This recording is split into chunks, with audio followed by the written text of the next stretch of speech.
Bago ang lahat, kumusta muna sa mga viewer natin dyan? Gaano ba kaimportante na meron kayong kaalaman sa pagpapagawa ng bahay? Siyempre, kung marami kang alam, mas maganda.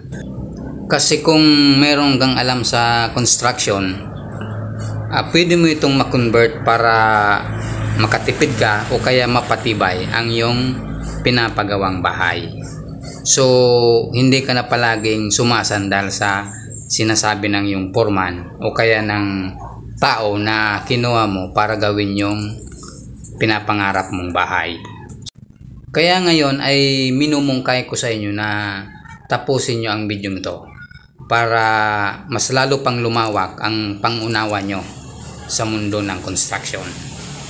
Lalo na sa pagpapagawa ng trusses. Kasi ito yung pag-uusapan natin. Yung tungkol sa parlina.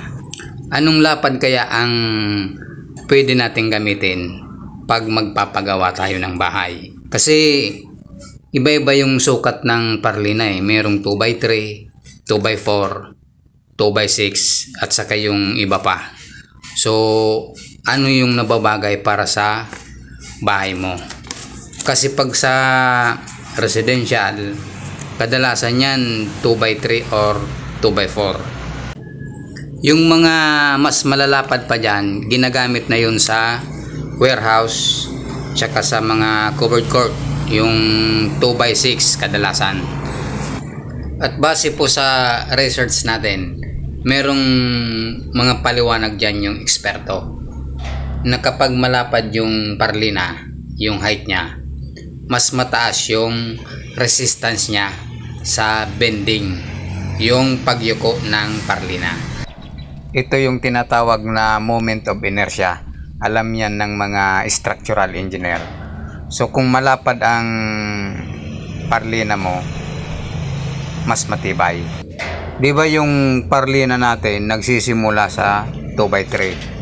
So kung mas matibay na yung 2x3, bakit meron pa tayong 2x4 at 2x6 at yung mas malalapad pa? Siguro hindi na sila gagawa ng mas malapad pa kung doon mismo sa 2x3 kaya nang saluhin yung puwersa na ipapatong sa 2x3 na parlina. So ganun lang yung paliwanag dyan. Kaya meron tayong mas malapad kasi yun nga ang explanation dyan. So kung magpapagawa na kayo ng trusses at nasa roof framing stage na kayo, alam nyo na kung ano yung gagamitin nyo. Baka gumamit kayo dyan ng 2x6, masyado namang overkill yan. So doon lang tayo sa it's either 2x3 or 2x4. Kung medyo katamtaman lang, kaya na sa 2x3. At yung medyo malaki-laki na, 2x4 gamitin nyo. At yung thickness, kayo na yung bahala. Kung makapal yung bulsa nyo, di makapal din yung gamitin nyo. Depende kasi yan sa budget ng pinapagawa mong bahay. Kung nagtitipid ka, medyo bawasan mo yung kapal.